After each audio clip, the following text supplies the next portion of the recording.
Hi అండి అందరికీ. Road మీద మొక్కజొన్నలు ఆరబోసాము. ఇలా ఆరబోస్తామండి. ఎండలో 2-3 సార్లు ఇట్లా పారబెట్టి తిరిగేస్తే మంచిగా ఆరతాయండి. రోజుకి 3 సార్లు ఇలా అంటే పారబెట్టి అటు ఇటు అంటామండి. అంటే ఏంటంటే గింజలన్నీ అడిగి పైకి పై అడుక్కొచ్చి మంచిగా ఆరతాయండి.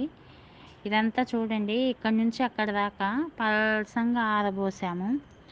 అంటే గింజకి గింజకి పొడి పొడిలాడేటట్టు గ్యాబు ఇలా ఆరబోస్తే ఏంటంటే తేమ శాతం లేకుండా ఉంటుందండి. మంచిగా ఉంటాయి గింజలు కూడా, తొందరగా ఎండుతాయి.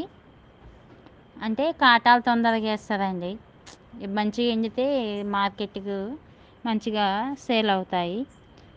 అందుకని ఇలా ఆరబోసామండి. ఆరబోసి ఇగో ఈ పార చూడండి, కొనుక్కొచ్చాము. 500 అండి.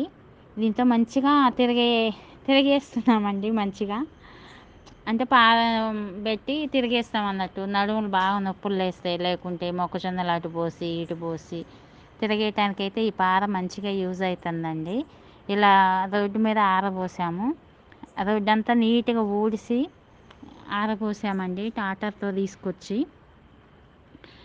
చూడండి, పారబట్టి గుంజుతున్నాను నేను, తిరిగేస్తున్నాను అన్నట్టు. అంటే ఒకసారి ఇటు ఒకసారి అటు అంటే మంచిగా గుంజుకుంటాయి గింజ, తేమ అంతా గుంజుకొని మంచిగా ఉంటాయండి.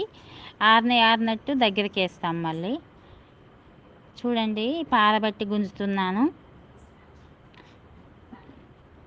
ఒక రోజుకి 3 సార్లు ఇలా చేస్తామండి. ఇలా చేస్తే ఏంటంటే మంచిగా గింజలు ఆరితే తొందరగా కాటాలు అవుతాయండి.